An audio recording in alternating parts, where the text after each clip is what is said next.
اور اپنے شہر میں تبلیغی جماعت کے کام کو فروغ دیں۔ یہ البانیہ میں ہمارے قیام کی آخری رات تھی جو ہم نے ادھرو جھیل کے کنارے ایک چھوٹے سے ہوٹل میں گزاری، اور اگلے دن ترانا سے واپس لندن کے لیے روانگی ہو گئی۔ اللہ تعالیٰ نے اس ملک کو قدرتی مناظر کے حسن سے مالا مال کیا ہے۔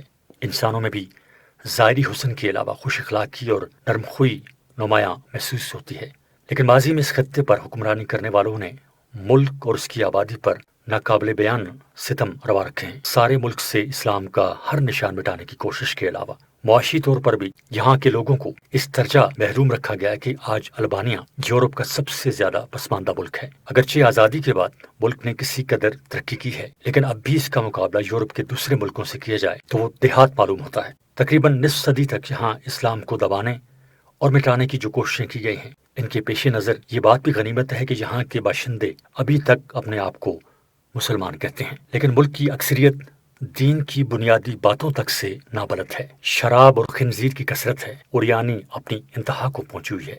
بہت سے لوگ کلمہ طیبہ تک سے ناآشنا ہیں۔ ان حالات میں یقیناً یہ خطہ اس بات کا مستحق ہے کہ عالم اسلام کی دینی اور سماجی تنظیمیں ہنگامی بنیادوں پر یہاں اپنا زور صرف کریں۔ البانیہ کے مختصر قیام کے دوران میں اس نتیجے پر پہنچا کہ فی الحال یہاں ایک تو تبلیغی جماعت کے کام کو مضبوط بنانے کی ضرورت ہے، اور دوسرے مسلم ویلفیئر انسٹیٹیوٹ نے جو خدمات یہاں شروع کر دی ہیں ان کے ساتھ تعاون کر کے اس ملک کی مختلف نوع ضروریات پوری کی جا سکتی ہیں۔ جو حضرات اس کار خیر میں اس کے ساتھ تعاون کرنا چاہیں، ان کے لیے انسٹیٹیوٹ کا مکمل پتہ یہ ہے: Muslim welfare institute, 35 Wellington street, S T Johns, Blackburn, Lancashire, BB 18 AF UK England. اس کے علاوہ مولانا حنیف صاحب سے برطانیہ میں اس ٹیلی فون نمبر پر بھی رابطہ کیا جا سکتا ہے: 00447753354810۔ وآخر دعوانا ان الحمدللہ رب العالمین۔ 9-10 دن روس میں، شوال 1427 ہجری، نومبر 2006 عیسوی۔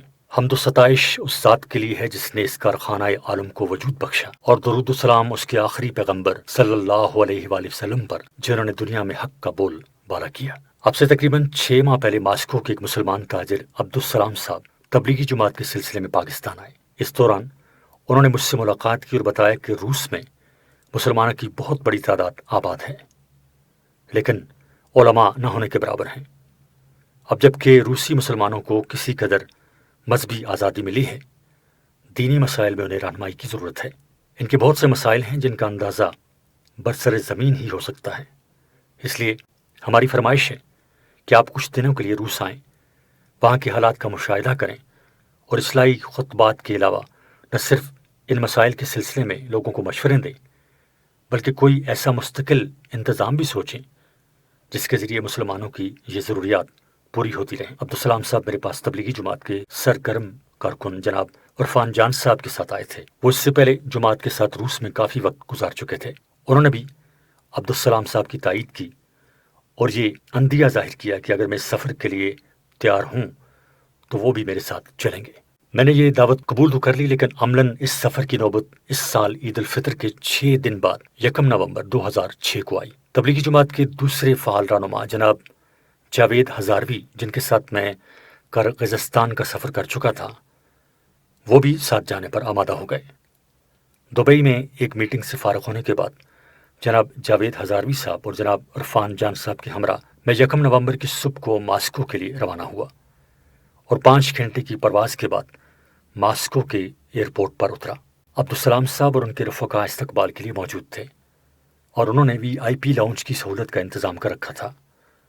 ماسکو میں ہلکی برف باری شروع ہو چکی تھی، دن بہت چھوٹا ہو رہا تھا، اور ہم ظہر کے بالکل آخر وقت میں ایئرپورٹ کی کاروائیوں سے فارغ ہوئے۔ چنانچہ پہلے زور اور پھر عصر کی نماز VIP لاؤنج ہی میں ادا کی، اور پھر قیام گاہ پہنچے تو مغرب ہو چکی تھی، اور وہ رات یہاں کے احباب سے ملاقات اور سفر کے پروگرام کو آخری شکل دینے میں گزر گئی۔ عبدالسلام صاحب نے بتایا کہ روس کے ہر صوبے میں مسلمانوں کی بہت بڑی تعداد موجود ہے۔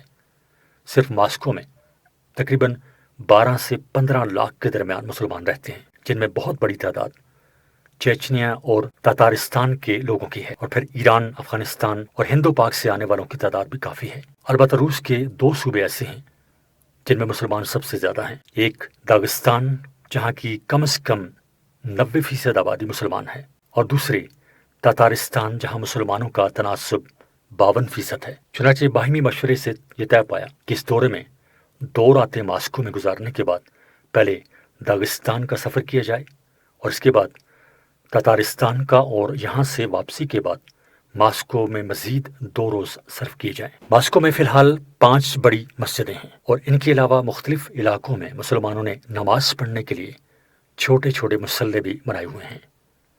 ان 4 بڑی مسجدوں میں ایک مسجد پراسپیکٹ میرا کے محلے میں ہے۔ پراسپیکٹ روسی زبان میں بڑی سڑک کو کہا جاتا ہے اور یہ مسجد اسی سڑک کے نام سے پہچانی جاتی ہے۔ 2 نومبر کو مغرب کے بعد اس مسجد میں میرا خطاب تھا۔ یہی مسجد روس کے الدارالدینیہ کا مرکز ہے، جس میں روس کے مفتی اعظم کا سیکریٹریٹ بھی ہے۔ اور جیسا کہ میں نے کرغزستان کے سفر نامے میں لکھا ہے، جو ممالک کمیونسٹ روس کے ماتحت رہے ہیں، ان میں اگرچہ دینی سرگرمیوں پر بحیثیت مجموعی پابندی تھی، لیکن کسی مصلحت سے انہوں نے بخارا میں ایک مدرسہ سرکاری انتظام میں باقی رکھا تھا، جس میں اپنے معتمد افراد کو عربی اور اسلامی علوم سے فی الجملہ آشنا کر کے انہیں مفتی کے منصب پر فائز کر دیتے تھے۔ کمیونزم کے زمانے میں اس منصب کی حیثیت زیادہ تر نمائشی قسم کی تھی، لیکن کمیونزم کے بعد جب مذہبی آزادی دی گئی تو اس منصب کو باقی رکھا گیا، اور اب یہ ادارہ واقعتاً دینی کام کر رہا ہے، اور اس کی حیثیت کچھ ایسی ہو گئی ہے جیسے اسلامی ممالک میں وزارت مذہبی امور کی ہوتی ہے۔ ان کے ادارے کو الدارالدینیہ کہا جاتا ہے اور اس کے سربراہ کو مفتی۔ یہ ادارہ مساجد کے انتظام اور مسلمانوں کے نکاح و طلاق اور دوسرے مسائل میں ان کی مدد کرتا ہے، اور ملک بھر میں دینی سرگرمیاں اسی ادارے کے تحت انجام پاتی ہیں۔ اگرچہ اب روس میں مذہبی آزادی ہے، لیکن اس وقت دنیا بھر میں دیندار مسلمانوں کے سلسلے میں جو شکوک و شبہات پیدا کر دیے گئے ہیں، ان کی بنا پر جو سرگرمی اس ادارے کے تعاون کے بغیر ہو، اسے شک و شبہ سے دیکھا جاتا ہے، اور ایسے لوگوں کو جو اس ادارے سے کوئی نسبت رکھے بغیر اس قسم کا کام کریں، سخت قسم کی تفتیش کا سامنا کرنا پڑتا ہے۔ بعض اوقات ان شبہات کی وجہ سے ان لوگوں کو قید و بند کی صعوبتیں بھی برداشت کرنی پڑتی ہیں۔ ملک بھر کی سطح پر اس ادارے کے سربراہ مفتی عین الدین صاحب ہیں۔ یہاں روس میں آئین کا تلفظ عام طور سے غین کی طرح کیا جاتا ہے، اس لیے لوگ انہیں غین الدین کہتے ہیں۔ ہمارے میزبانوں نے ان سے میرا تعارف کرا کر ہمارے لیے روس کا ویزا انہی کے ذریعے جاری کر دیا تھا۔ روس میں ویزا کی ایک خاص قسم مذہبی ویزا کہلاتی ہے۔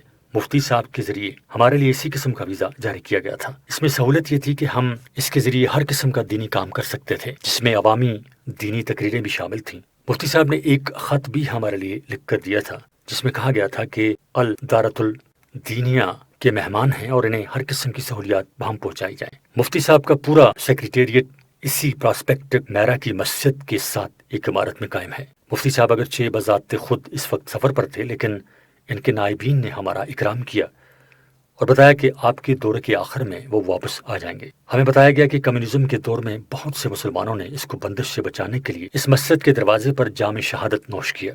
مغرب کی نماز کے بعد اسی مسجد میں عربی زبان میں میرا بیان ہوا، جس کا روسی ترجمہ سائبیریا کے ایک عالم شیخ ذاکر نے کیا، جو تیونس کی جامعہ زیتونہ سے پڑھے ہوئے ہیں اور ماسکو اور قازان میں میری ترجمانی کے لیے میرے ہم سفر رہے۔ مجمع ماسکو کے لحاظ سے خاصا تھا اور لوگوں نے بڑی توجہ اور دلچسپی سے گھنٹے بھر کی یہ تقریر سنی، جس میں نے انہیں وہاں کے حالات کے مناسب دینی زندگی گزارنے کے لیے مشورے پیش کیے تھے۔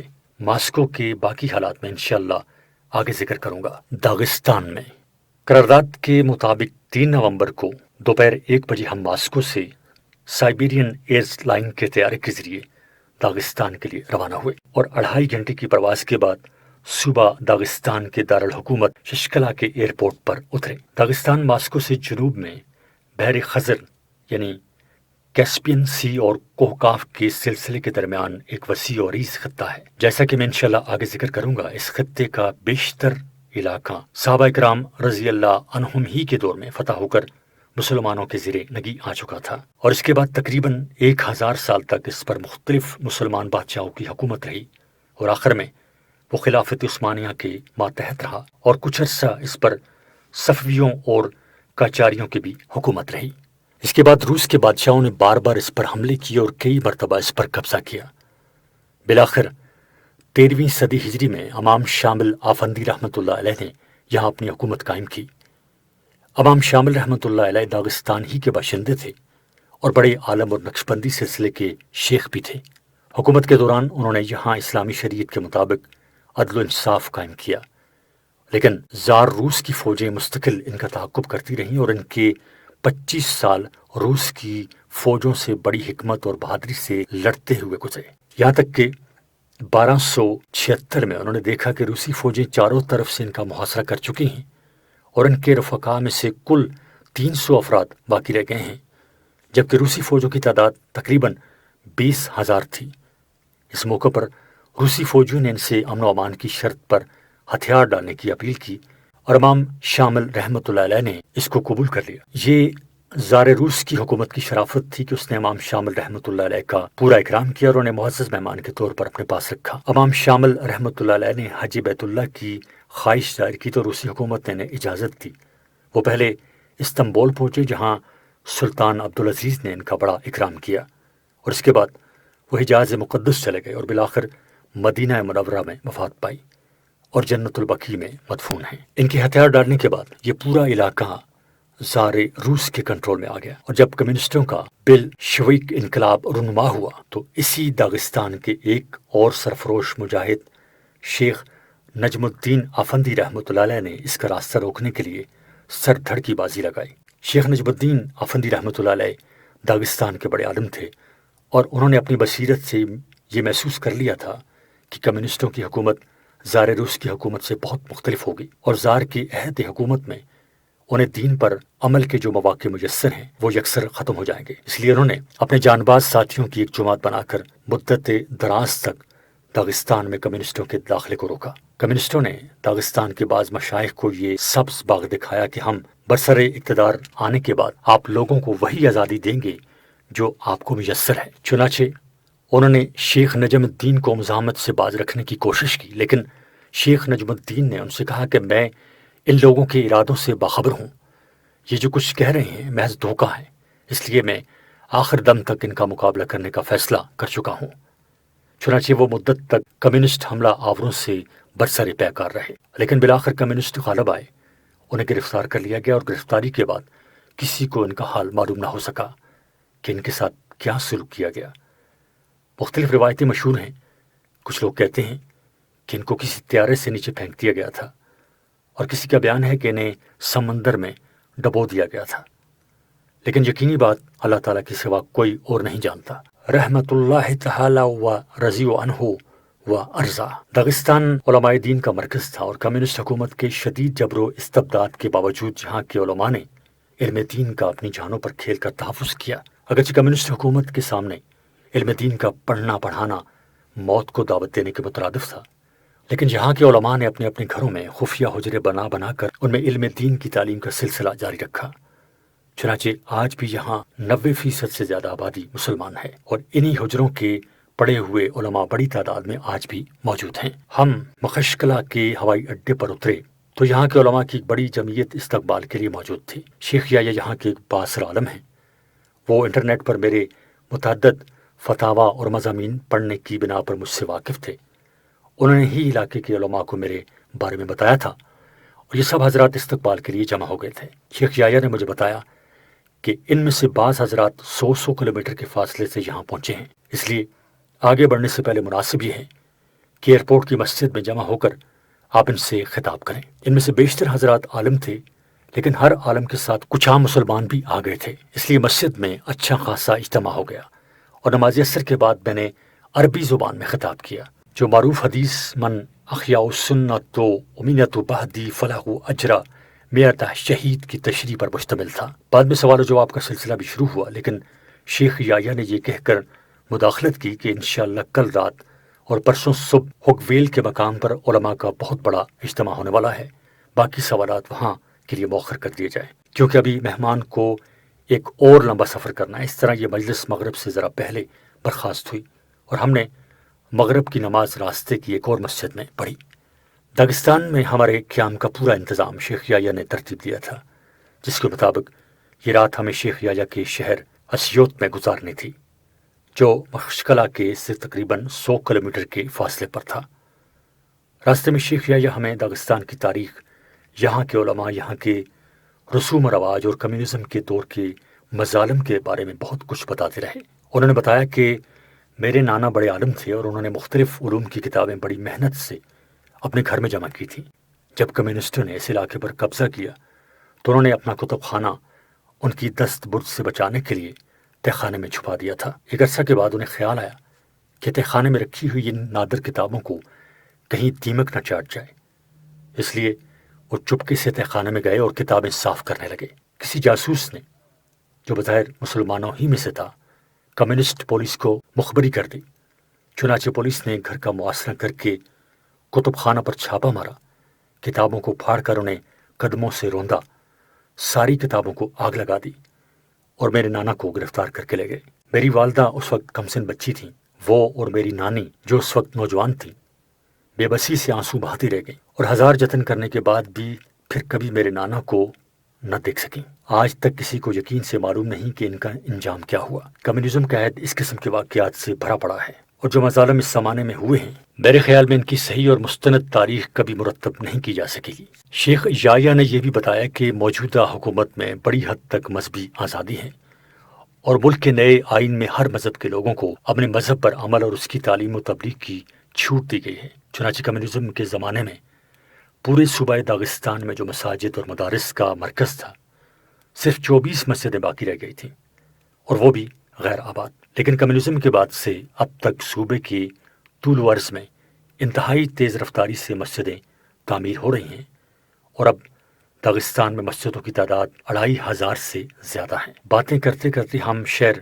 اسیوط میں داخل ہو گئے۔ یہ صوبہ داغستان کا سرحدی شہر ہے اور اسے صرف 10 کلومیٹر کے فاصلے پر چیچنیا کا علاقہ شروع ہو جاتا ہے، جس کا مرکزی شہر گروزنی یہاں سے 70 کلومیٹر کے فاصلے پر واقع ہے۔ ہم شہر میں داخل ہوئے تو عشاء کا وقت قریب تھا، اس لیے ہم سیدھے ایک بڑی مسجد میں پہنچے۔ جماعت میں نمازیوں کی ایک بڑی تعداد شامل تھی۔ یہ سب لوگ ایک دور دراز سے آئے ہوئے طالب علم سے مل کر نہایت مسرور تھے اور زبان کے حجاب کے باوجود ان کے چہرے پر ہمارے لیے نہ جانے کتنے بے زبان پیغام تھے۔ شیخ یحییٰ ہمیں اپنے بھائی کی حویلی نما مکان میں لے گئے، جہاں ان کے بھائی نے ہمارا بڑا پرتپاک استقبال کیا۔ اسی حویلی کے ایک حال میں دیکھتے ہی دیکھتے معززین شہر کا اچھا خاصا اجتماع ہو گیا۔ ان میں سے کئی علماء تھے جن سے عربی میں گفتگو کی جا سکتی تھی اور وہی دوسرے حضرات سے ہماری ترجمانی کرتے رہے۔ سوال و جواب کی محفل ہی کے دوران عشائیہ کا بھی اہتمام ہوا اور رات گئے تک یہ محفل جاری رہی۔ ہمیں یہ بتایا گیا تھا کہ داغستان کا صوبہ اس وقت پورے روس میں علماء کا سب سے بڑا مرکز ہے اور یہاں تقریباً 300 علماء اس وقت بھی موجود ہیں۔ ان میں جو عمر رسیدہ حضرات ہیں، انہوں نے کمیونزم کے دور میں خفیہ طور پر حجروں میں تعلیم حاصل کی ہے، اور جو نوجوان ہیں وہ آزادی کے بعد شام، مصر یا سعودی عرب سے تعلیم حاصل کر کے آئے ہیں۔ چنانچہ اگلی صبح اطراف سے علماء کی آمد کا سلسلہ جاری رہا۔ ان میں علاقے کے سب سے بزرگ عالم شیخ محمد رمضان سماخی تھے، جنہیں پورے صوبے میں استاذ الاساتذہ اور نقشبندی سلسلے کا بزرگ ترین شیخ سمجھا جاتا ہے۔ وہ بڑی محبت سے میلوں کا سفر طے کر کے تشریف لائے تھے اور ان کا پرنور سراپا ان کی عبادت و تقویٰ کی گواہی دے رہا تھا۔ ان سے کافی دیر مختلف علمی اور علاقائی مسائل پر گفتگو ہوتی رہی۔ اس کے بعد شیخ یحییٰ ہمیں اپنے مدرسے میں لے گئے، جو انہوں نے جامعۃ الامام ابی الحسن العشری کے نام سے قائم کیا ہوا ہے اور علاقے کا سب سے بڑا مدرسہ سمجھا جاتا ہے۔ یہ مدرسہ علاقے کے ایک بڑے عالم شیخ محمد السید نے 1992 میں ایک چھوٹی سی عمارت میں قائم کیا تھا اور 2002 میں اس کی شاندار نئی عمارت بنائی گئی۔ اب اس کے ذمہ دار شیخ یحییٰ ہیں اور اس میں 10 سالہ نصاب پڑھایا جا رہا ہے، جو روسی زبان اور دیگر عصری علوم کے تعارف کے ساتھ ساتھ تفسیر، حدیث اور فقہ کی معیاری کتابوں پر مشتمل ہے۔ مدرسہ میں تقریباً 300 طلباء زیر تعلیم ہیں۔ طالبات کا مدرسہ اس کے علاوہ ہے، جو ایک الگ عمارت میں قائم ہے۔ اساتذہ اور طلباء سے عربی میں بات کرنے کا موقع ملا اور اندازہ ہوا کہ بفضل تعالیٰ تعلیم کا معیار خاصا اطمینان بخش ہے۔ اس مدرسے کی کچھ اور شاخیں بھی داغستان کے دوسرے شہروں اور قصبوں میں کام کر رہی ہیں۔ دربند کا سفر۔ میں نے خواہش ظاہر کی تھی کہ میں داغستان کے دورے میں دربند کا تاریخی شہر بھی دیکھنا چاہتا ہوں۔ یہ وہی دربند ہے جسے باب الابواب بھی کہا جاتا ہے۔ ایسے صحابہ کرام رضی اللہ عنہم نے فتح کیا تھا اور وہاں تقریباً 40 صحابہ کرام رضی اللہ عنہم کی قبریں بھی ہیں۔ شیخ یحییٰ نے اس سفر کا بڑے ذوق و شوق سے انتظام کیا، چونکہ چیچنیا کا علاقہ یہاں سے قریب ہے اور وہاں آزادی کی تحریک چل رہی ہے، اس لیے داغستان میں جگہ جگہ پولیس کی طرف سے چیکنگ ہوتی ہے۔ شیخ یحییٰ نے داغستان کی اسمبلی کے ایک رکن کو میرے بارے میں بتایا تو وہ بڑی محبت سے اپنی شاندار گاڑی خود چلا کر ہمیں وہاں لے جانے کے لیے تیار ہو گئے۔ بخشکلہ اور ہکویل کے علماء کو پتہ چلا تو انہوں نے بھی خواہش ظاہر کی کہ وہ اس سفر میں ہمارے ساتھ ہوں۔ چنانچہ 8-10 گاڑیوں پر مشتمل ہمارا قافلہ دربند کے لیے روانہ ہو گیا اور تقریباً 3.5 گھنٹے کے سفر کے بعد دربند شہر میں داخل ہوا۔ یہاں ایک مسجد کے ساتھ قدیم طرز کا ایک مدرسہ بنا ہوا ہے جس کی سربراہی علاقے کی ایک بااثر شخصیت شیخ سراج الدین کے پاس ہے۔ ہم یہاں نماز ظہر کے وقت پہنچے اور نماز اسی مسجد میں ادا کی اور اس کے بعد دربند کے قدیم شہر کی طرف روانہ ہوئے جو ایک پہاڑ کے دامن میں واقع ہے، اور پہاڑ کے اوپر دربند کا مشہور تاریخی قلعہ ہے جو صدیاں گزر جانے کے باوجود اب بھی شان و شکوہ کی تصویر ہے۔ قلعے کے برج سے گرد و پیش کا دل آویز منظر ناقابل فراموش تھا۔ پہاڑ کے دامن میں دور تک پھیلا ہوا دربند شہر، اس کے پیچھے افق تک بحر خزر یعنی کیسپین سی کا نیلگوں پانی اور قلعے کے دائیں بائیں سرسبز پہاڑ اور وادیاں۔ دیر تک ہمارے تمام رفقا اس منظر سے لطف اندوز ہوتے رہے۔ سد ذوالقرنین۔ ایک خاص وجہ جس کی بنا پر میں دربند دیکھنا چاہتا تھا یہ تھی کہ بعض معاصر علماء نے یہ خیال ظاہر کیا ہے کہ قرآن کریم نے حضرت ذوالقرنین کی تعمیر کی ہوئی جس دیوار کا ذکر فرمایا ہے اور جو یاجوج و ماجوج کی قتل و غارت گری سے بچاؤ کے لیے تعمیر کی گئی تھی وہ دربند میں واقع تھی، اور ان حضرات کا کہنا یہ بھی ہے کہ اس دیوار کے کچھ آثار اب بھی باقی ہیں۔ چنانچہ میں نے اس قلعے کے برج پر پہنچنے کے بعد علاقے کے علماء سے دربند کی اس دیوار کے بارے میں معلومات کی تو انہوں نے ایک شکستہ فصیل کی طرف اشارہ کیا جو اس قلعے کے دامن میں نظر آ رہی تھی، لیکن اس دیوار کے سد ذوالقرنین ہونے کا قرینہ دور دور تک محسوس نہیں ہوتا۔ اس کی سب سے بڑی وجہ یہ ہے کہ یہ دیوار پہاڑ کے دامن سے شروع ہوئی ہے اور دربند شہر کے میدانی علاقے سے گزرتی ہوئی سمندر تک پہنچی ہے، اور یہ پہاڑوں کے درمیان نہیں ہے۔ حالانکہ قرآن کریم کے بیان سے معلوم ہوتا ہے کہ ذوالقرنین نے جو دیوار تعمیر کی تھی وہ 2 پہاڑوں کے درمیانی درے کو بند کرنے کے لیے بنائی تھی۔ قلعے کے جس برج پر ہم کھڑے تھے وہ ایک پہاڑ کے سرے پر واقع ہے اور اس سے کچھ فاصلے پر ایک اور پہاڑ ہے، اور دونوں پہاڑوں کے درمیان ایک درہ بھی ہے، لیکن اول تو اس درے میں کسی دیوار کا کوئی سراغ نہیں ملتا، دوسرے یہ کہ پہاڑ اتنے اونچے نہیں ہیں کہ وہ یاجوج ماجوج جیسی مخلوق کے لیے ناقابل عبور ہوں، اس لیے اس درے میں اگر کوئی دیوار تعمیر بھی کی جاتی تو اس سے یاجوج ماجوج کا راستہ روکنا بعید از قیاس معلوم ہوتا ہے۔ تیسرے، دربند کی وہ دیوار جو پہاڑوں سے سمندر تک میدانی علاقے میں بنائی گئی تھی، اس کے بارے میں تاریخ میں یہ مذکور ہے کہ وہ نوشیروان نے دوسری طرف کے حملہ آوروں سے بچنے کے لیے تعمیر کی تھی۔ اس لیے یہاں پہنچنے کے بعد اس بات کا تقریباً یقین ہو جاتا ہے کہ دربند کی اس دیوار کو سد ذوالقرنین قرار دینا کسی طرح درست نہیں ہے۔ حضرت مولانا حفظ الرحمان سبہاروی رحمۃ اللہ علیہ نے اپنی محققانہ کتاب قصص القرآن میں بھی دربند حصار کی دیوار کو سد ذوالقرنین قرار دینے کی جس دلائل سے تردید کی ہے، یہاں پہنچنے کے بعد ان کی پوری تصدیق ہو جاتی ہے۔ البتہ کوہ قفقاز کا یہی پہاڑی سلسلہ جس پر دربند کا قلعہ واقع ہے مغرب میں مزید آگے بڑھ کر بلند ہوتا گیا ہے، اور انہی بلند پہاڑوں کے درمیان ایک درہ داریال کہلاتا ہے، اور یہاں ایک لوہے اور پگھلے ہوئے تانبے کی ایک دیوار کے آثار ملے ہیں۔ حضرت مولانا حفظ الرحمان سبہاروی صاحب کا خیال یہ ہے کہ سد ذوالقرنین اس درے کو بند کرنے کے لیے تعمیر کی گئی تھی۔ قصص القرآن صفحہ 218-219 جلد سوم۔ بہرکیف کچھ دیر دربند حصار کی سیر کے بعد ہمارا قافلہ پہاڑ سے نیچے اتر کر دربند شہر میں داخل ہوا۔ یہاں ایک بڑے قبرستان کے درمیان ایک چھوٹی سی 4 دیواری میں ایک چھوٹا سا قبرستان بنا ہوا ہے جس کے بارے میں یہ بات تواتر سے مشہور ہے کہ یہ 40 صحابہ کرام رضی اللہ عنہم کی قبروں پر مشتمل ہے۔ حضرات صحابہ کرام رضی اللہ تعالیٰ عنہم اس علاقے میں حضرت فاروق اعظم رضی اللہ تعالیٰ عنہ کے عہد خلافت ہی میں پہنچ چکے تھے۔ اس بات پر تو مورخین متفق ہیں کہ صحابہ کرام رضی اللہ عنہم آرمینیا اور آذربائیجان کی فتح کے بعد اس علاقے کی طرف متوجہ ہوئے۔ پھر بعض روایات سے معلوم ہوتا ہے کہ دربند حضرت سراقہ ابن عمرو رضی اللہ تعالیٰ عنہ کی قیادت میں سلحن فتح ہوا، اور بعض روایات میں دربند کا فاتح حضرت سلمان بن ربیعہ باہلی رضی اللہ تعالیٰ عنہ کو قرار دیا گیا ہے۔ دربند تو آسانی سے فتح ہو گیا تھا، لیکن یہاں خضر کے نام سے جو قوم آباد تھی اس نے ہل خبر کو اپنا مرکز قرار دے کر مسلمانوں سے کافی عرصہ تک لڑائی جاری رکھی، اور اسی میں حضرت سلمان بن ربیعہ رضی اللہ تعالیٰ عنہ اور ان کے متعدد رفقا شہید ہوئے۔ اس چھوٹے سے قبرستان میں 40 پرانے طرز کی قبریں بنی ہوئی ہیں، جن کے بارے میں کہا جاتا ہے کہ یہ صحابہ کرام رضی اللہ عنہم کی قبریں ہیں، اور ان میں سے ایک قبر کے بارے میں مشہور ہے کہ یہ حضرت سلمان بن ربیعہ رضی اللہ عنہ کی قبر ہے۔ حضرت سلمان بن ربیعہ رضی اللہ تعالیٰ عنہ کو بہت سے محدثین نے تو صحابہ میں شمار کیا ہے، اور متعدد حضرات انہیں تابعی قرار دیتے ہیں۔ حضرت عمر رضی اللہ تعالیٰ عنہ نے انہیں کوفہ کا قاضی بھی مقرر فرمایا تھا، اور صحیح مسلم میں ان کی ایک حدیث بھی مروی ہے، اور ان کے بارے میں یہ روایت ہے کہ وہ ہر سال حج کیا کرتے تھے، رضی اللہ عنہ و ارضا۔ الاصحابہ صفحہ 61 جلد دوم و تہذیب التہذیب صفحہ 136 جلد چہارم۔ بحمدللہ ان حضرات صحابہ کرام رضی اللہ عنہم کی قبروں پر سلام عرض کرنے کی توفیق ہوئی۔ اس چھوٹی سی چار دیواری کے باہر طویل و عریض قبرستان پھیلا ہوا ہے، اور یہاں بہت سی قبروں پر یہ جدت دیکھی ہے کہ ان کے سنگ مرمر سے بنے ہوئے کتبوں پر صاحب قبر کی تصویریں بھی بنی ہوئی ہیں۔ ایسی قبریں میں نے اس سے پہلے کہیں اور نہیں دیکھی، اور یہاں کے لوگوں نے بتایا کہ لوگ قبروں کے یہ کتبے بنانے پر لاکھوں روپے خرچ کرتے ہیں۔ اِنَّ لِلَّهِ وَإِنَّا إِلَيْهِ راجعون۔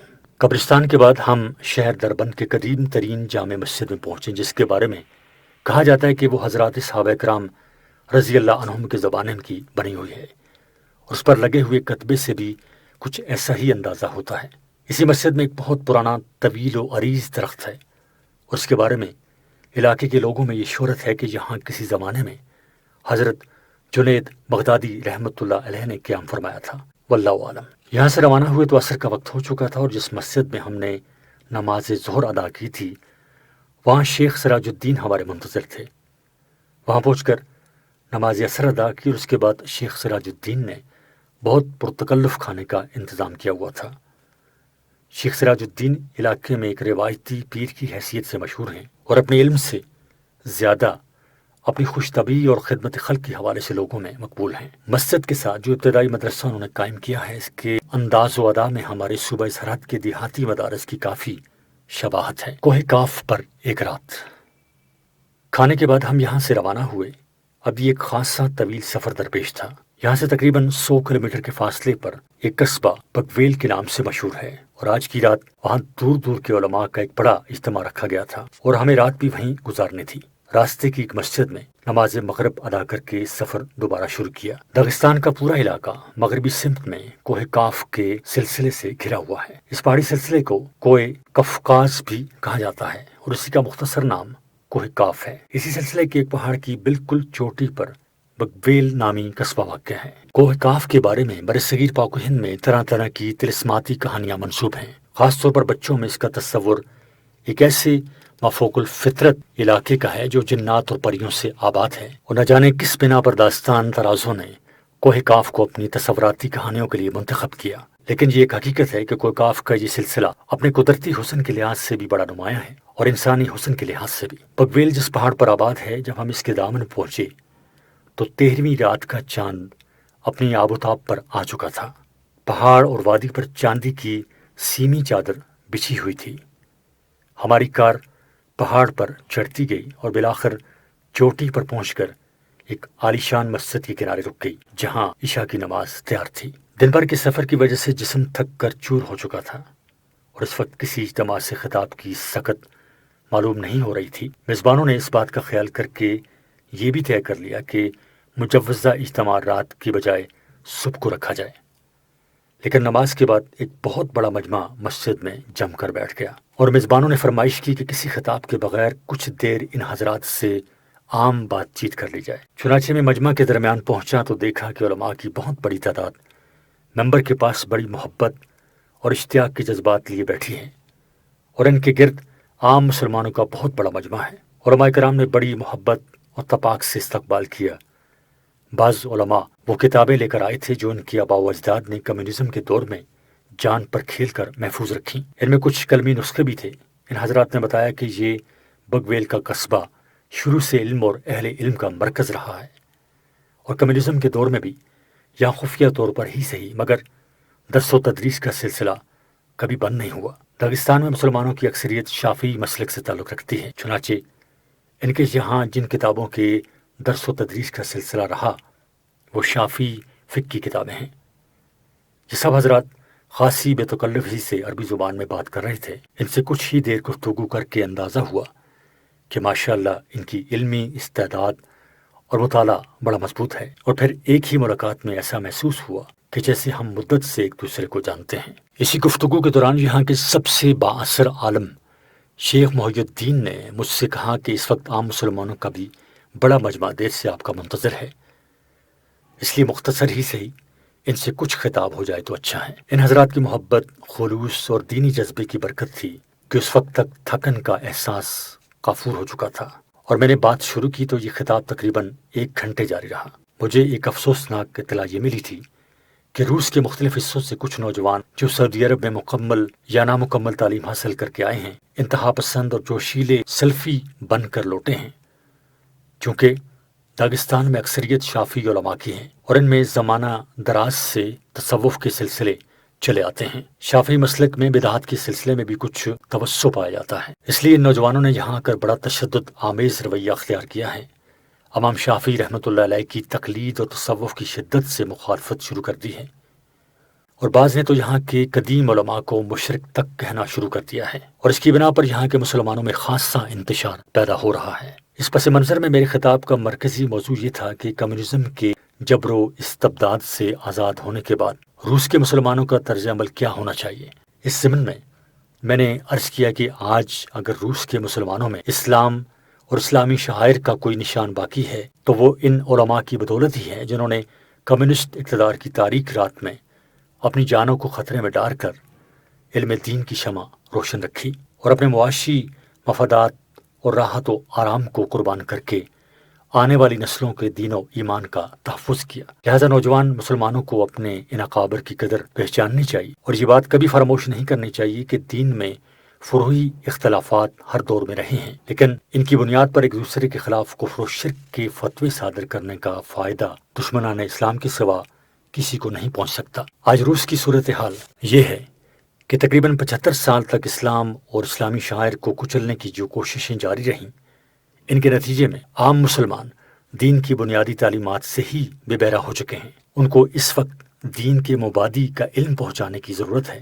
اس فضا میں اگر استوا علی العرش اور تقلید و عدم تقلید کے مسائل کھڑے کر کے یہاں اختلاف کا بیج بویا جائے گا تو دین کو نقصان پہنچانے کا اس سے بڑھ کر کوئی اور فتنہ نہیں ہو سکتا۔ لہٰذا عام مسلمانوں کے لیے سلامتی کا واحد راستہ یہ ہے کہ وہ اپنے اکابر علماء سے وابستہ رہیں، اور اگر کوئی شک و شبہ ہو بھی تو اسے باہمی جنگ و جدل کے بجائے افہام و تفہیم کی فضا میں حل کریں۔ الحمدللہ یہ گزارشات توجہ سے سنی گئیں۔ بعد میں لوگوں نے بتایا کہ اس خطاب کا نوجوانوں پر بھی اثر ہوا، اور علماء کرام نے بھی اطمینان کا اظہار کیا کہ الحمدللہ یہ بات بڑی برمحل اور مفید ثابت ہوئی۔ اگلی صبح بگویل اور گرد و نواح کے چند بااثر علماء قیامگاہ پر تشریف لائے، اور شیخ محمد رمضان سنماخی بھی، جن سے اسیوت میں ملاقات ہو چکی تھی، طویل سفر کر کے یہاں پہنچے۔ ان علماء میں شیخ یحییٰ کے سوا کسی کو مجھ سے مفصل واقفیت نہیں تھی۔